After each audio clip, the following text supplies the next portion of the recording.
Mr. Vice President, I think it's fair to say na madalas po kayong nagiging subject ng fake news. Tama po ba? Opo.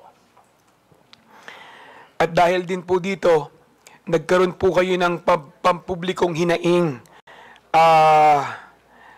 regarding sa mga fake news.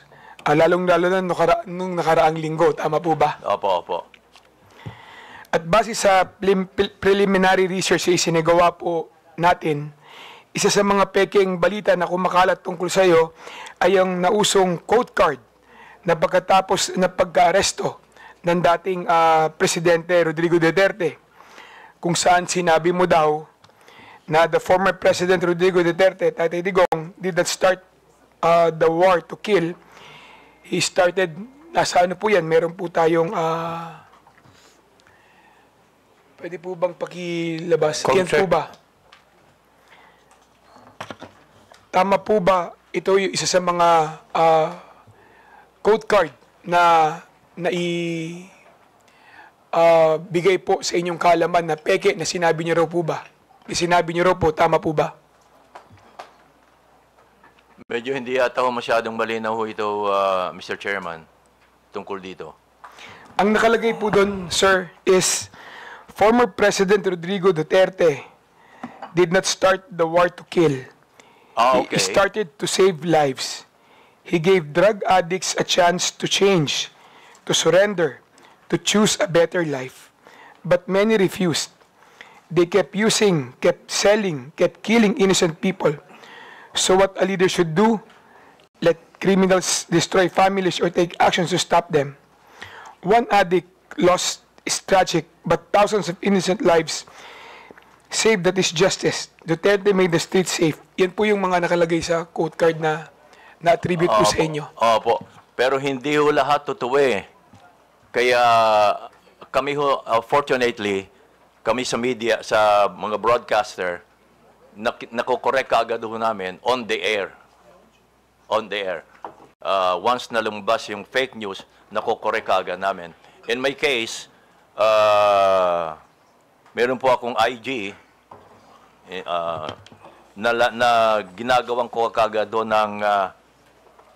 ng word na malaki na in bold letter na fake. Tapos nakikiusap po ako sa aking mga kaibigan na may Facebook din, may IG, and other form na ipakalat naman nila na yung lumabas na ba na news item ay fake. Yun ang mga ginagawa ko para mabilis na nakakakalat yung information na that item ay fake. Thank you, Mr. Vice President. Mr. Vice President, nakikita niyo po ba yung nakalagay sa screen natin ngayon? Opo. Ito po ay galing kay ito po ay pinost, no? Ni JM, di ko alam kung paano i-pronounce itong Almine o Almine? Oh.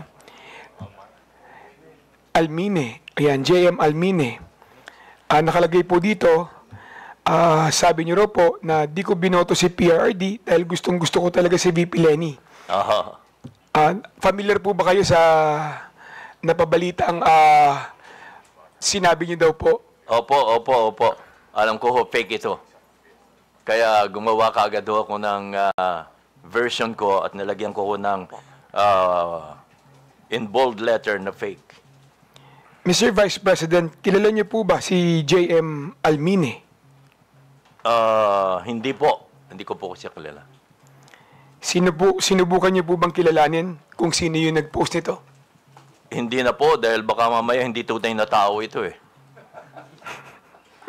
Uso ho ngayon yun.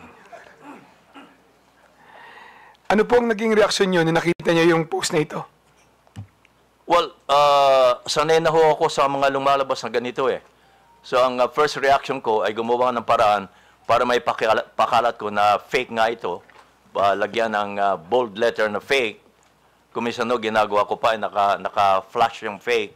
At makiusap sa mga kakilala ko na may mga Facebook, IG at iba pa, na ipakalat din nila para marami po makabasa. Nung nakita niyo po ito, ano po yung personal na naramdaman ninyo? Dahil karamihan po sa nakabasa nito, naniniwala na sinabi niya raw po ito. Well, of course, ang iba maniniwala ho, lalo na kung hindi ako kilala. Pero sa newscast, nako-correct naman ho namin ito eh. Itong ganito. Kaya madali lang ho eh. Hindi ho ako masyadong naapektuhan kapag ganito. Maswerte lang ho kami dahil mga broadcaster ho kami. But kung pag-uusapan ho yung pangkaraniwan tao, yun ang madaling maapektuhan. At wala silang means, wala silang source para makorek agad yung lumabas na fake news. Mr. Vice President, pagkatapos po kumalat itong mga fake na quote card na ito, madaming organisasyon ang nag-post at nag-fact check din ng balita na ito.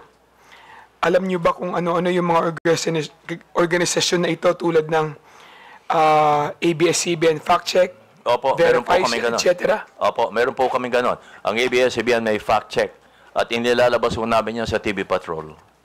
Yung mga fina-fact check po namin.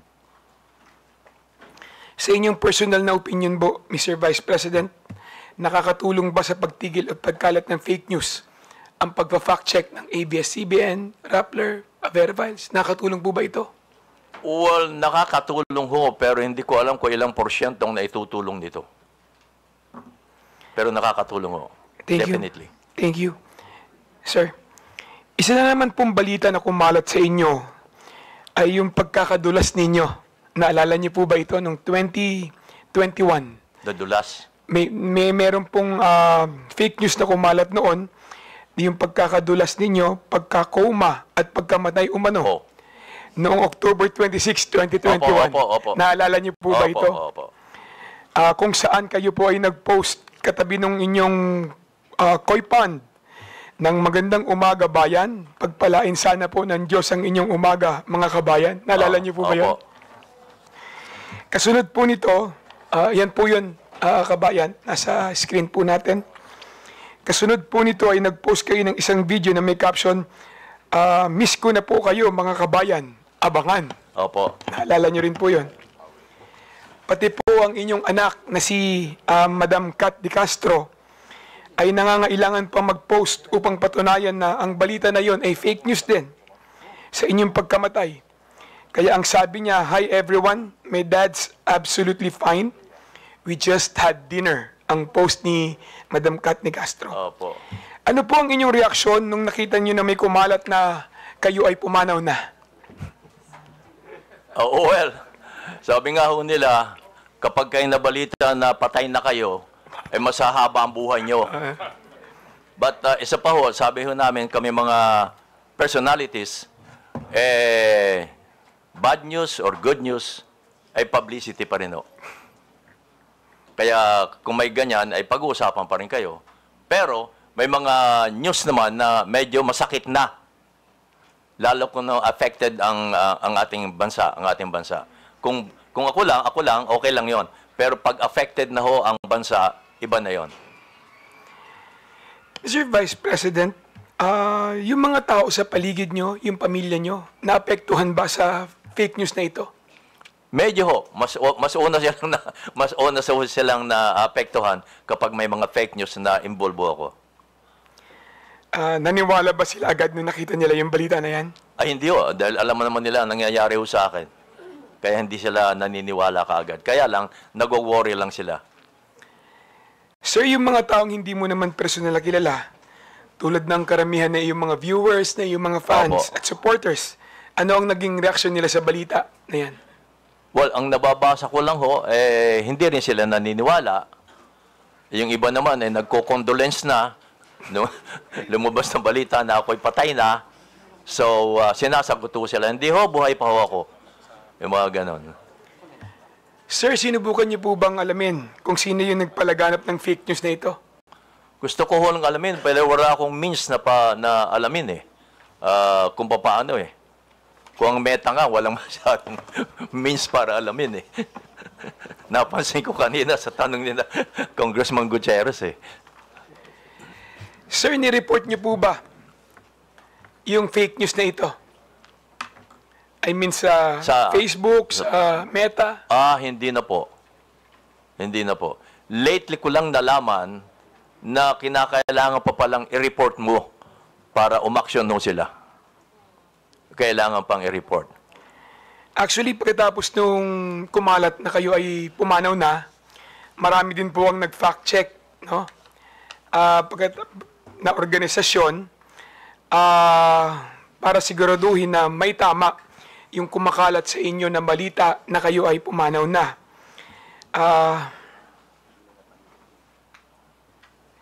Paano naman po yung mga social media website, no, Mr. Vice President, kung saan kumalat yung mga post na ito? May mga gumawa ba sila na paraan para matigil o matulungan kayo para i-correct, no, yung mga ganitong klaseng fake news?